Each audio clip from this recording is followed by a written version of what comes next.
Hey friends, welcome to episode 492 of the My 123 Cents podcast. I am your host, Kevin Huntsberger, and this week joined by Chad Smart, once again from the West Coast. And Chad, I hadn't initially intended to do a podcast on this subject, but we had a conversation on the phone last week, and it really got my wheels spinning and turning. And I took the time to sit down over the weekend and watch the Bray Wyatt Becoming Immortal documentary by WWE. And again, uh, wonderful production. You expect nothing less from WWE. But tell me initially what your thoughts were going into and watching this documentary. We're going to kind of dissect not just the documentary, but some other thoughts about Bray Wyatt, the future of the Wyatt family, and moving forward. Um, I didn't really have much expectation into watching it. I just kind of watched it because it was there, kind of like the vlog documentary and something else that they put out recently. It was just like, yeah, I got time. And yeah, I thought it was interesting. I liked the use of Bray Wyatt interviews that hadn't publicly been seen before or heard before. Mhm. And I thought they had a good selection of people, speaking throughout the show or the film. So yeah, it was an interesting look at the career and the evolution of Husky Harris to the Fiend. And I want to pause for a second about the documentary and step back to earlier this month, and get your thoughts on, because we had speculated in our Hall of Fame episode that Bray Wyatt would be inducted into the Hall of Fame this year. His father, Mike Rotundo, and Uncle Barry Windham were both inducted as the U.S. Express. Um, but Bray was not. And I'm curious to get your thoughts. We've kind of, or you've really made your kind of opinion known about the 5-year rule once Mm. someone is inactive or has passed away. We saw Eddie Guerrero, who had died in November of 2005, was inducted that following April of '06. But we haven't really seen anything else quite like that. I think maybe Bray Wyatt, and someone will correct me if I'm wrong, but I think Bray Wyatt is the first active superstar to pass away, active roster superstar to Mm. pass away since Eddie Guerrero. And so, were you surprised that Bray did not get inducted? A little bit, but again, I do think that it was the right call not to induct him. Barry and Mike did wear Bray Wyatt T-shirts that they showed off during the ceremony. So, yeah, I am. I will hold fast to the rule that you got to put some time between either retirement or, unfortunately, death. Just because if you and depending on how soon after the passing the Hall of Fame comes up, like Eddie was, I believe, in September, and then um, November. November. Oh, so we're even closer.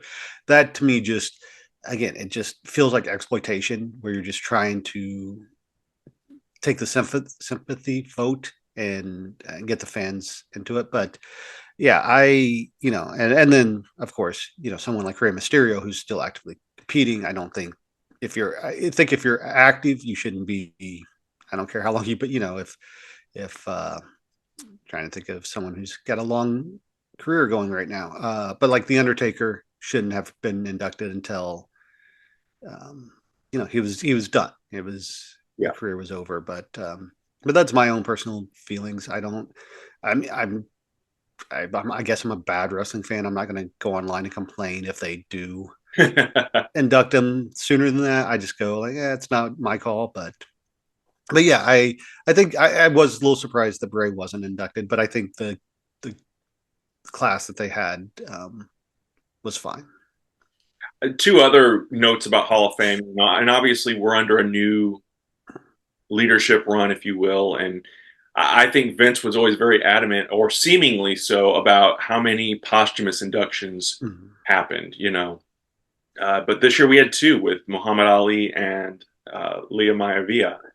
Um, so I found that to be a little interesting. I really felt like this is the first time I think ever that the quote unquote main event talent was first on the show. That's one caveat, but then also a manager and not a wrestler. And to your point earlier as well, an active manager at Mm-hmm. that. So I found those interesting, but then also there was no Warrior Award presentation Mm-hmm. this year. So I don't know if Oh, that's, again, something they're going to do away with or just do it when they feel it is appropriate. This is also the first year that two women were inducted into the Hall of Fame. So I found that kind of interesting too, not counting when they inducted DX with China and then whatever female superstar went in that year. And again, I apologize for not knowing that. do you think the Warrior Award they did away with because Dana Warrior is no longer employed? Could be. That's I didn't think about that. That could be. I also wonder if that is something that could have been independent of the Hall of Fame The Hall ceremony of Fame. and not just because it.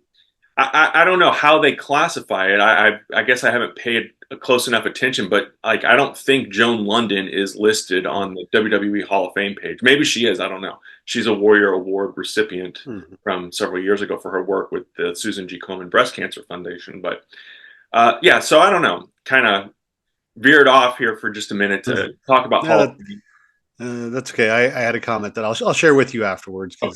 because it's one of those will you stop moments Oh, that. Uh, I'm wearing that shirt today too. Stop, my girl on team shirt. So we'll remember it because okay. we're pushing 50 now, so we'll have forgotten it by the time the show is over. But um, so back to Bray Wyatt, the documentary. To me, I loved it again. It was filled with the emotion that you would expect, and it was the stories from not only his ex-wife, his current wife, or his widow JoJo, JoJo. um, mom, dad, Uncle Barry, the brother and sister Micah and Taylor, who we know as Bo Dallas. I did wonder at one point because we saw footage of the ceremony, or not the ceremony, but the memorial service. Mhm. And I don't remember in history before of being inside the service. I know we've seen the pictures from outside of Owen Hart's funeral and Chris Benoit's funeral and Eddie Guerrero's, but I don't remember ever being inside. And we saw the B-roll. I saw Dustin Rhodes in the video footage, and Roman Reigns hugs Taylor Rotundo. Um, Part of me is then obviously wondering. I mean, the WWE had something in mind, something going on when all of this was happening, right? I mean, and I don't look at that as a bad thing because Mhm. obviously the Rotundo family signed off on it. Yeah, I would think so. And I guess, part of me is also kind of glad that they didn't stream the Yeah. funeral service when it happened. Like, which I could understand if had they done it, I could understand due to again Bray being an active wrestler, fans wanting to probably see that, but that's a time for the family and friends. Hmm. So, but and I want, but yeah, I mean I would assume that something was in the works if they knew to send, because it wasn't like cell phone Right. footage. It wasn't something that they got from the people that were there. It was a Yeah. professional shoot. And um, yeah, I don't know. That's a good question. If they had something or if they just wanted it for their own archives or the Wyndham family or the Rotunda family, have something they could go back and watch. But I don't know. To show his kid, because his kids are very young. So Yeah. Yeah. Very good point there too.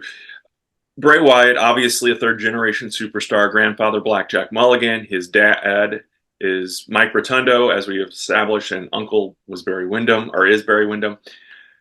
Where do you see Bray oh, in? you're just gonna skip over Kindle? Oh, Guy never sorry. gets his respect. I forgot Uncle Kendall Windham as well.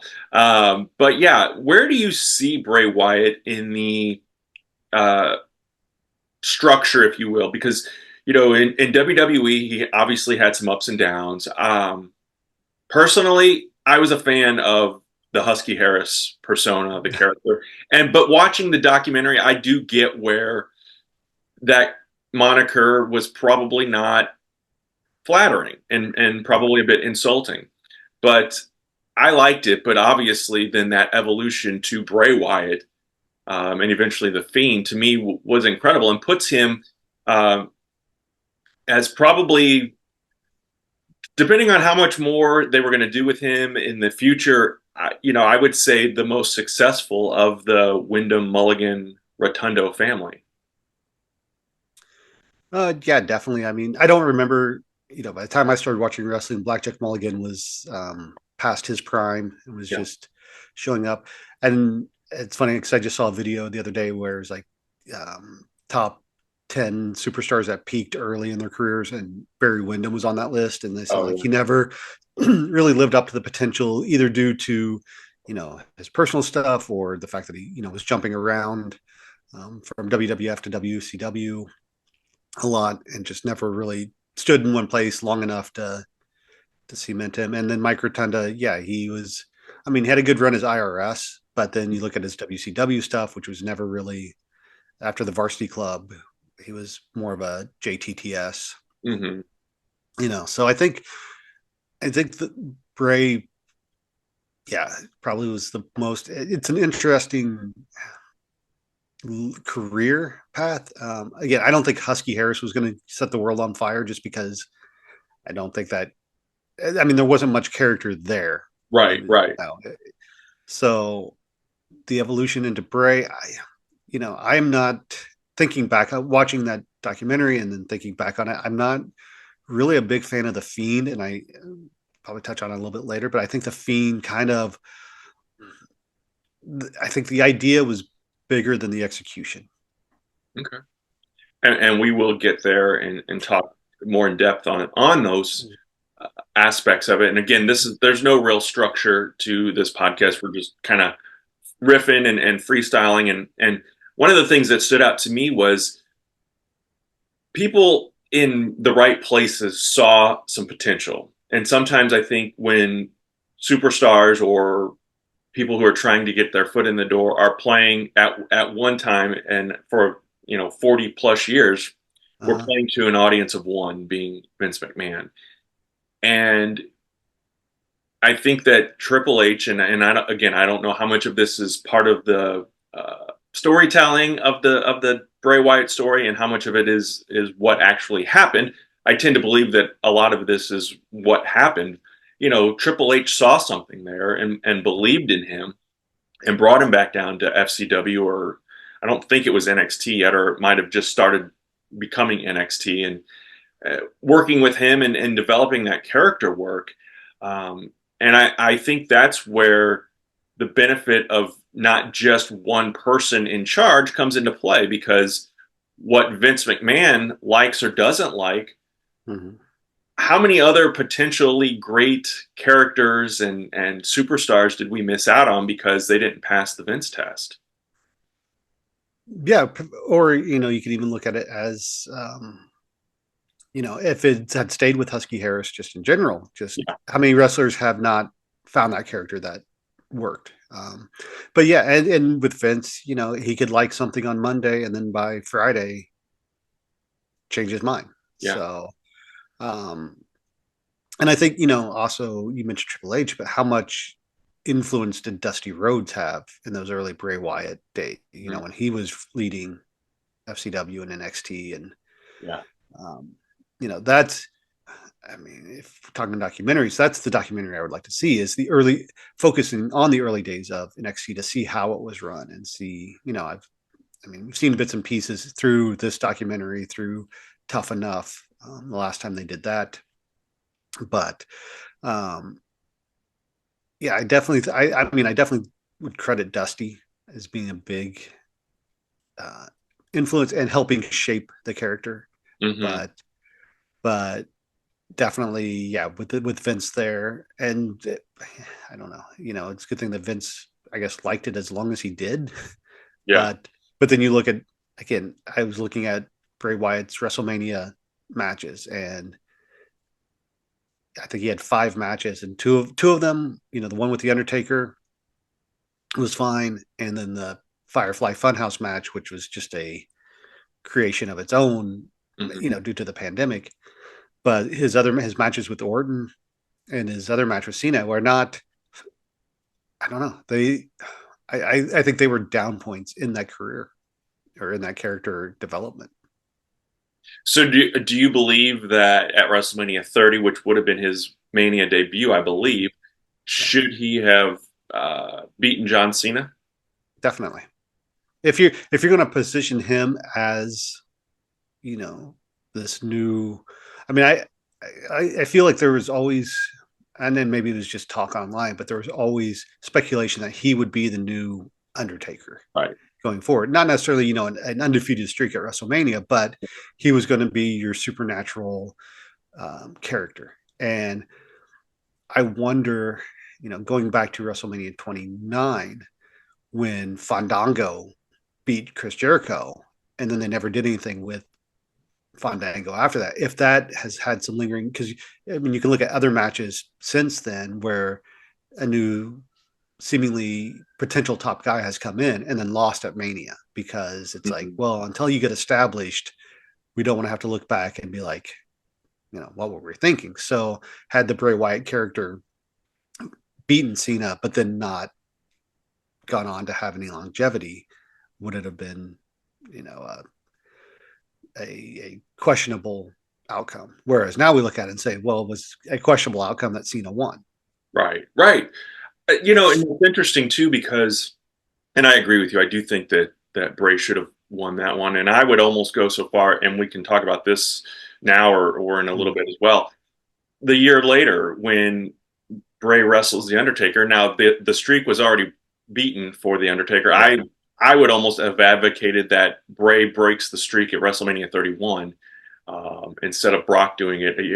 I think that Bray would have benefited more from that than Brock would have, Yeah. because Brock was going to be an indestructible monster, whether he beat Regardless. Undertaker or not. Yeah. Um, And I think, there's, I believe, speculation that uh, Taker was supposed to win up until like when the match started. And then Vince changed his mind. mm, And so going back to, what we were saying about Vince, and yeah, depending on which way the wind's blowing, the decision gets made. But yeah, I agree with you. I think, again, going into it, is if Bray is going to be your next, giant character, then he should have beaten Undertaker, and not necessarily put Undertaker out to pasture, but right. you want a passing of the torch. Well, let me ask you this, and let's frame it like this. And I know each case is separate and different, and you can't generalize. But you know, from our childhood, in the '80s and even into the '90s, wrestling had its factions, and obviously the Four Horsemen were kind of the premier group, and that was four single guys put together, and a tag team, and they became this faction. Mm-hmm. And so WWF, from what I can remember as a kid, didn't really have the same kind of factions. But let's just use the Freebirds as a random example. So you have the Freebirds. Uh, they wrestle singles. They wrestle as a tag team. They wrestle as a six-man tag. The Wyatt family, I would was a faction, obviously, at this time too. And I'm not comparing the Freebirds and the Wyatt family by any means, but I'm using it as an example of, would it have made sense for, say, Michael Hayes to go on and beat Ric Flair on a big card at a Starrcade, for example? Or, you know what I mean? And I'm probably stretching here. So I can almost see where, at that early stage of the Wyatt family and Bray Wyatt, was he still viewed by management as part of a trio instead of a singles guy? Whereas Mm-hmm. John Cena was the biggest superstar in the company. But again, that win shoots Bray Wyatt up to the next stratosphere, and then he lifts the guys that he's with as well. So yeah, I mean, I, I guess it's really not an argument, but I just wonder if that may have been part of the logic or reasoning behind that decision. Yeah, I would say so. I mean, and it all also depends on what stories you're telling after WrestleMania Mm-hmm. and where, you know, um, if you're going to position John Cena to be back into the title picture, then having him win at Mania puts him in that path. Whereas same thing with Bray. If you're going to move him up to be a credible challenger, because I don't believe, and correct me if I'm wrong, Bray, did Bray ever hold any secondary titles? Because I know I don't think Harper and Rowan were tag champs and Harper was IC champ, but yeah. I don't think Bray ever was. I think it yeah. was just the WWE championship that he won. So yeah, so if And you're then going to the tag position him, title with Hardy. oh yeah, let's forget that ever happened. Um, yeah, and I don't know. I got nothing. I well, and building off of that though, I do Mm, think that when he eventually did win the championship, and I'm not minimizing or taking anything away from that, but it did to me as a fan, and again, I'm not in their target demo, I'm just an older fan. mm. To me, even though I liked Bray Wyatt still and thought he was a great character, gimmick, story, whatever you want to put that category in, to me, that title win came too late. It felt less than. And maybe it's because he lost to John Cena and The Undertaker, and he lost to these bigger established stars, and then got to the point where when he finally did win it, it just didn't feel as important or significant to me. I didn't necessarily buy him as the WWE champion. Yeah, I mean, I'm trying to remember when he won the title and who he beat, and I have no recollection. I just know I that he was champion. think he won it in an elimination chamber, maybe. Oh, that's right, Yeah. because then he lost it to Orton at Yeah. Mania the next month. Yeah. So again, to me, that's bad storytelling Hmm. because I mean, it's like when you had The Rock win the title and Cena win the Rumble just so they could get to their once in a lifetime part two match Yeah. at Mania. It's like um, I don't think Bray and Orton needed the title in their match because that was when Randy was infiltrating the Wyatt Yeah. family and trying to show emotion, and Randy Orton should never try. Um, but yeah, I think that also hurt because I think it was kind of a foregone conclusion that Bray was going to lose the title. Right. You know, Right. so having it on him for 3 or 4 weeks, what's the point? And I think too with that, because that was after Daniel Bryan had been in the Wyatt family for a brief period of time and then turned on him. So it just felt like a rehash storyline that yeah, that was just kind of rushed and didn't.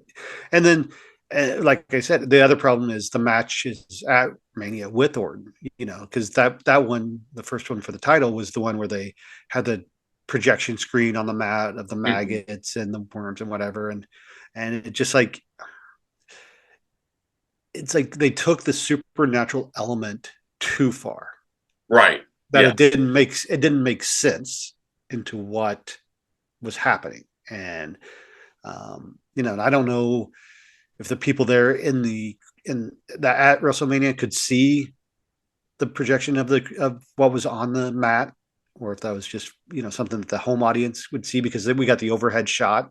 Um, I don't know. Yeah, that I think that match just with those elements going too far also kind of hurt the Bray Wyatt character. Where I think after that he needed to do something to evolve. Well, and that's, in wrestling, obviously, when you think about characters that made that impact and that were characters and gimmicks, if you will, that we still talk about today, you look at The Undertaker, you look at Kane, Triple H, Goldust. Those are guys that I think of, Chris Jericho, that not constantly, but they were evolving those characters and changing those characters up over decades. And this was still in a time where we were not getting as much wrestling.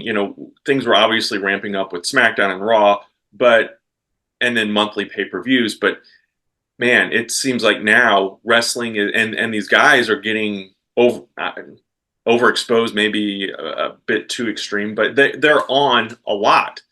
Um, Especially if they're doing the PLEs and then they're on Raw and or SmackDown, um, and then just being on other events and special things and whatnot. Do fans get tired of the sameness of it and want that change? Or we've seen just over the last couple of weeks the end of a 3+ year long title run with Roman Reigns, and now he's kind of faded away, and I'm sure will come back, and the fans will cheer for him. But do you think with the Bray Wyatt character, because it was a bit of that, for some reason in the 90s, we bought into the Undertaker being this supernatural power that could summons lightning bolts and Mm. whatnot, and rise from the dead.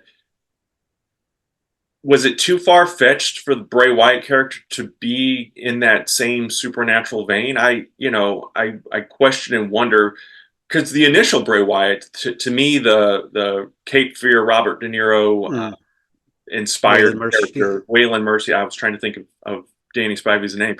Uh, I liked that version of him, that kind of cult leader, Yeah. with Harper and Rowan, and the look of it all. To me, it was fresh, it was new, it was different, and I think that could have played longer than it actually ended up playing. Yeah, I agree with you that I think that character, the supernatural element wouldn't didn't work. Hmm. And then I think when he came back with the Firefly Funhouse, say that 5 times fast, Yeah. Firefly Funhouse, where he was doing the videos with the characters, the puppets, and then especially morphing into the Fiend, that there was, uh, I guess, more believability in the supernatural elements. But at the same time, is that what the character needed? When the Undertaker came in, again, it was the '90s, so completely different time, and obviously we were younger, so um, I think you can buy into something more so as a kid than you can as a cynical adult. Um, but I don't know. I think that, and I'm sitting here racking my brain now. I think the processing this, I think my problem with the Fiend was that it went too far. Like it just, well, and we'll get touch on this in a few minutes, but I think the booking just wasn't there for the Fiend like it was for Bray Wyatt. I think with Bray Wyatt, they had a good character and they kind of knew where they were going. But then when you got to the Fiend, it was just like, okay, he's supernatural now. What do we do with him that plays into that character? Well, and I think that and this is probably where I get a little pushback. You know, WWE, to me, the reason it has been successful, part of the reason why it has been successful, but also part of its detriment, is that audience of one. Mm-hmm. There was some control, there was some cohesion, there was someone there that made sure that not every guy that had an idea was going out and executing that idea, which is a little different from the structure of AEW. I feel like maybe they have a little too much freedom, Mm-hmm. whereas WWE has too, or did, I don't know what the new regime is going to be like down the road, but too much conformity and too much restriction. And so there's got to be that happy medium, I think. So you don't have guys that are going out there and just throwing whatever sticks to the wall to see if it sticks.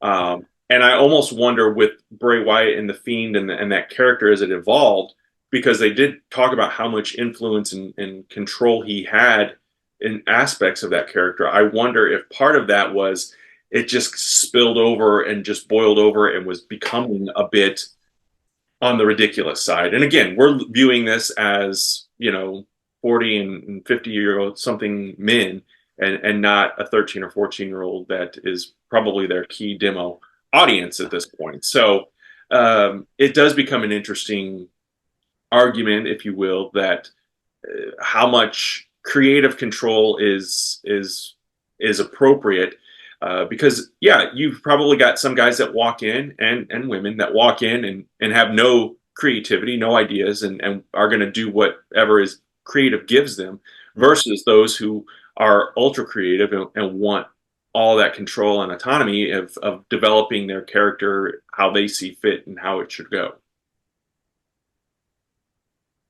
Exactly. Um, Yeah,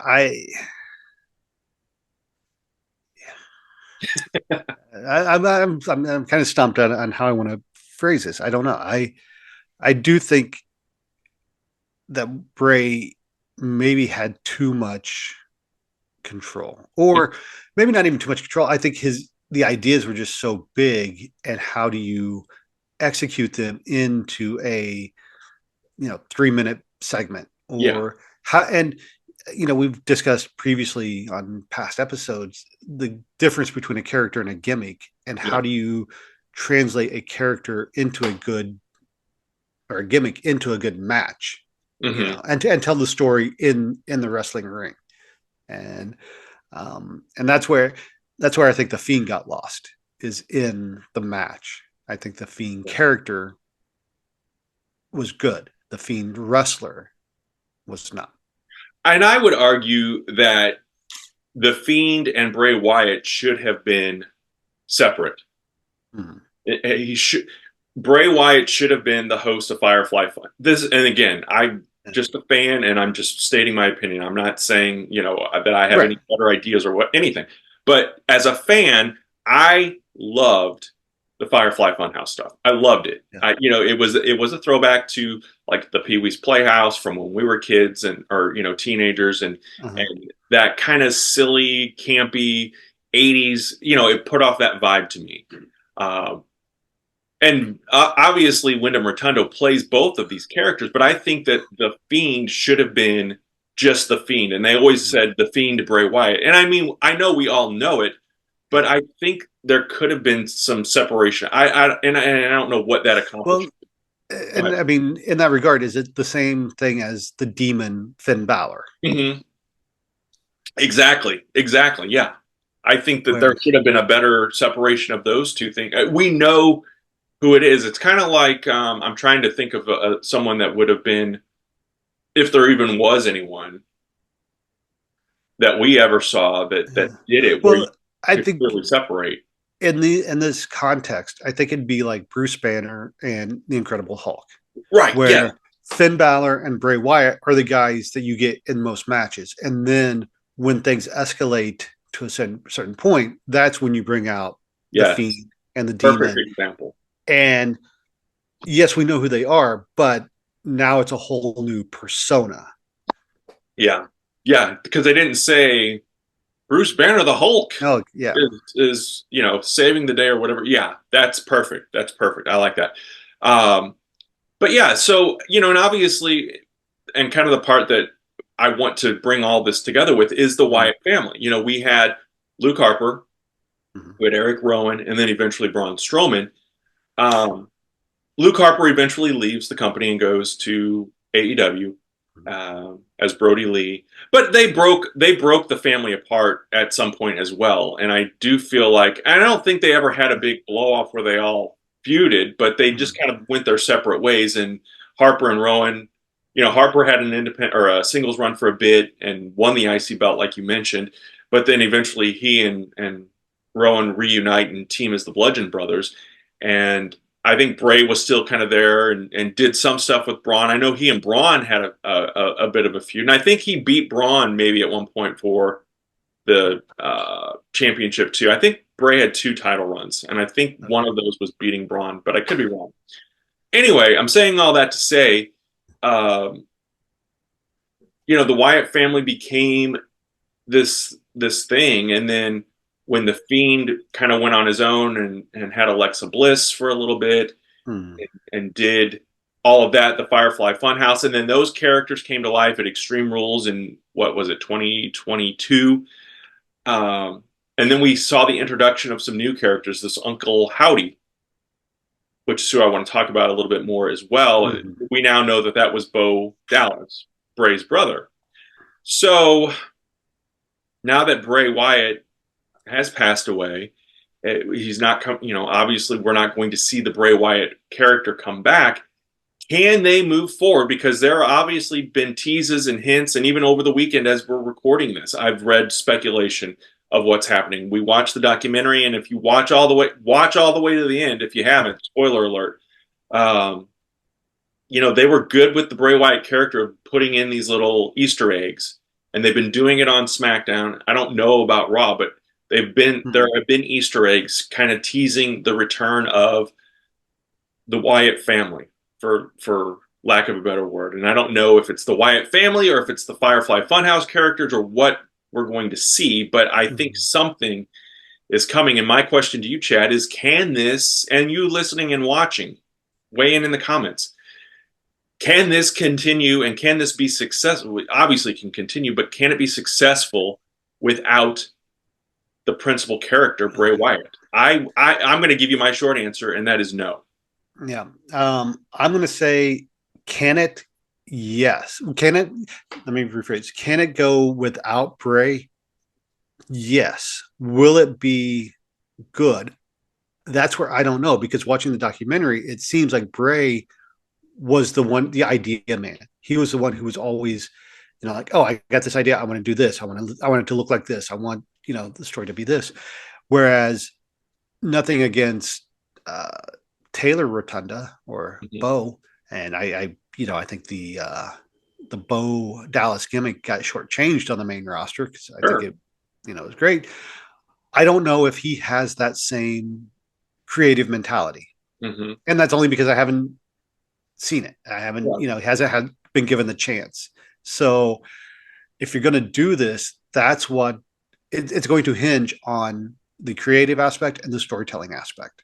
And just bringing Uncle Howdy out, bringing Husky Pig out, or whatever his name was, Sister Abigail, the Vulture or the Buzzard, just bringing them back out, which that was the thing that I kind of trying to remember during the documentary, was when those characters showed up in the crowd at the end of, I think it was Elimination Chamber or Extreme Rules. Yeah. Extreme Rules.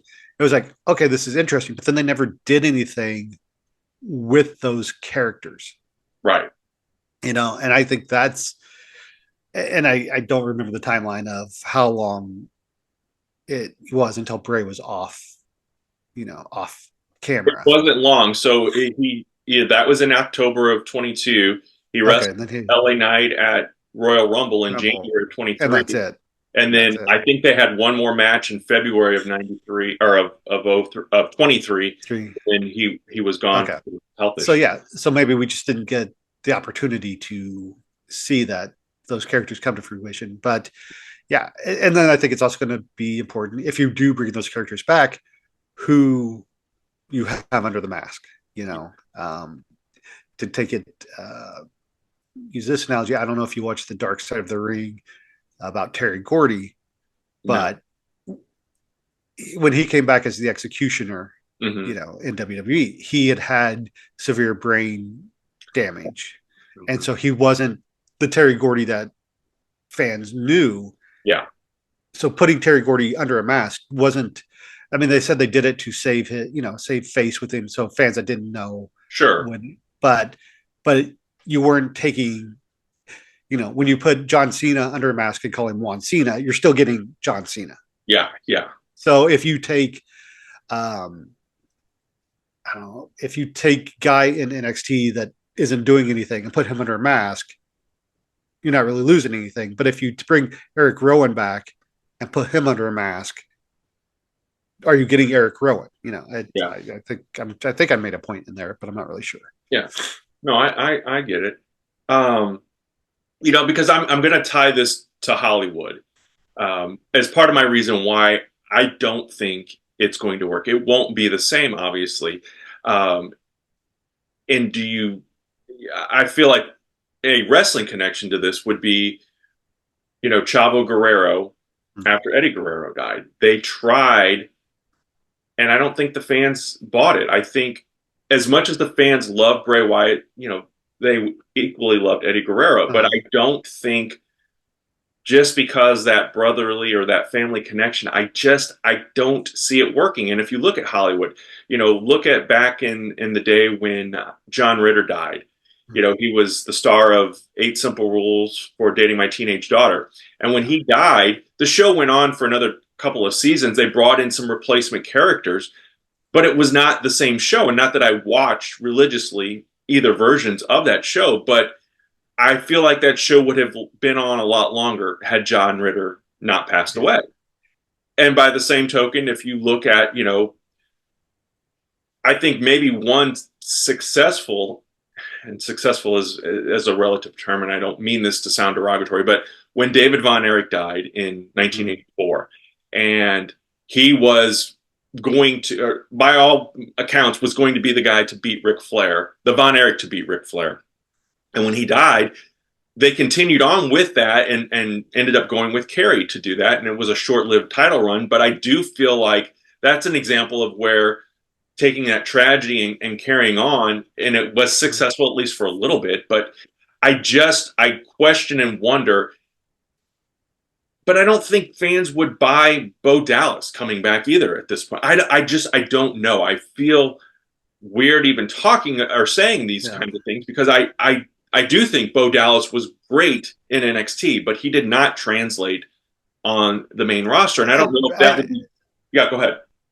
I was going to say, I think the problem with Bo going from NXT to the main roster is one, NXT had just, started airing on the network. Fans they weren't used to NXT like they are now. Whereas now, Yeah. if you have a guy in NXT that gets called up, the chances more of your audience has seen him and has known him. Whereas Bo, the gimmick that he was doing in NXT had been built up over, I think, a few years.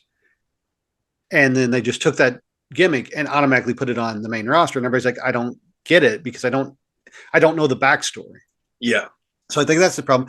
To your point, you know, you talk about John Ritter passing, Coach passed away on Cheers and they brought Right. in Woody, and that show was successful. Right. The on Night Court, the bailiffs passed away, two Yeah. of them, and they brought in Marsha Warfield, eventually in that show. But those are supporting characters; those aren't the main characters. So, It's funny because those were on my list too. So I think it's funny that we're on that same wavelength. yeah, well, we're old. So I think not to downplay or try to be insensitive, but it would be like if Bray was still here and they brought someone in to replace Luke Harper. Mm-hmm. I think it would be a better fit. Whereas now, if you're trying to replace your main guy, the other problem is, you mentioned Chavo Guerrero, and again, not to slight Chavo, obviously much more successful career than I've ever had, but after Eddie's passing, he became kind of an Eddie tribute wrestler. Like he started doing all of Eddie's maneuvers, and he stopped being Chavo. Yeah. And I think that's where if you bring in Uncle Howdy or Bo Dallas and try to make them Bray Wyatt, it's not going to work. Yeah. And I also think, unfortunately, due to the knowledge that fans have now, if you bring in Bo Dallas, they're going to chant for Bray, and it's not necessarily a disrespectful thing, Right. but a more of, hey, we're acknowledging how great Bray was, and now you're, and so I don't know if Bo would have the chance to be himself. Yeah. So maybe bringing in him as Uncle Howdy, again, you got to get the character and the gimmick to work together, but it might be the better chance for him to, I mean, if he wants to get back into wrestling, that's the way to do it. Because I feel like it's inevitable that we're going to get something just based on the things we've seen here recently on the shows, and then of course the internet chatter. But it just, to me, it becomes a slippery slope because you want, there comes a time where it's like, as hard as it is, we've got to let that go and move forward, because. And again, I guess we're speculating and seeing what is going to happen. But to me, thinking back, had Hawk or Animal died during the prime of the Road Warriors, do you put Hawk then on as a single star and, or do you bring in a new Animal, someone else to fill that role, and call him something different? It doesn't have the same feel and the same vibe, even if it was somebody that was looked like Animal and talked like Animal and wrestled like Animal. To me, it wouldn't have been the same as the original. And yeah, well, I mean, it worked for the Ultimate Warrior. wow. But I mean, your Road Warrior example, I mean, they tried it. I mean, granted, it was really past the prime Right. of the Road Warriors, but yeah, it didn't take because it just, I think when you come off as a a ripoff. And for anybody who may have missed it, I wasn't talking about the Renegade in Yeah. Warrior. I was talking about Kerry Von Erich replacing Ultimate Warrior, becoming Ultimate Warrior. Google it. Yeah. But yeah, if you're, again, you have to be your own unique character or Hmm. person. You can't just mimic someone else. Right. Right. You know, because as we said, the situation sucks, and even had he not died, Bray Wyatt, that is, even if he had not died, it sounded like to me, just based on what the mom had said and Uh, what Taylor, Bo Dallas had said, his in-ring career was probably not going to continue if he was going to have to get a pay. He could have. I yeah. don't know. I'm just speculating based on heart health issues and Uh-huh. the very rigorous and strict and stringent WWE wellness policy. I don't know Mm. that he would have been able to continue on in the ring, which to me it would have been a no-brainer. He becomes a part of your creative team, and I can only imagine the talents that he would have developed and nurtured on that level. Let Uh, me let me play devil's advocate here yeah, though. Would he be a good creative person, or was he so singular minded in his character that he couldn't expand to multiple characters? that's true. That's a great point. Because they have said, Ted DiBiase himself is, he was a great in-ring wrestler, Mm. but he could not translate that then as a producer, coach, or trainer, whatever they call them, the Yeah. behind the scenes guys. So yeah, that's a good point. I don't But I know. mean, I think they would have given him the opportunity. Yeah, yeah, We'll see what happens. But yeah. but yeah. I feel bad for. Obviously, the family has lost a beloved member. That's Mhm. where my first when I start talking about the wrestling, this is a wrestling podcast, and so that's why we're talking about the wrestling side of it. So on Yeah. that end of it, I do feel bad for Bo Dallas or Taylor Rotundo because he is kind of in limbo. And I know he had been released and wasn't working for the company, but obviously was part of that presentation at the 2023 Royal Rumble Mhm. as Uncle Howdy. So does the family move on with Uncle Howdy leading the charge? I see him more as and in no disrespect, but a Luke Harper. To me, Bo Dallas and Eric Rowan and Braun Strowman and Alexa Bliss maybe. I'm going to give it a shot. I'm going to give it a chance if that's the unit that they bring back, but it's going to depend a lot on the presentation. And then do you weigh in so heavily on, like you said, are we going to then cross that line of exploitation of Bray Wyatt's death? Yeah. But you can't, to me, this faction is nothing without that Bray Wyatt influence. So it becomes a Yeah. double edged sword.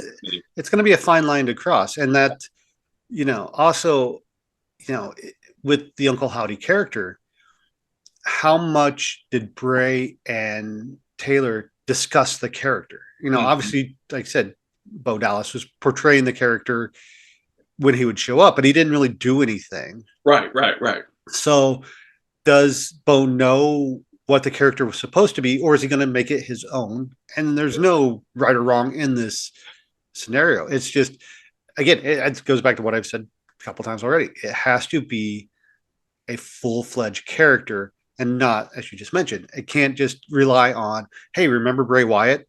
Bray Wyatt created this character. This was Right.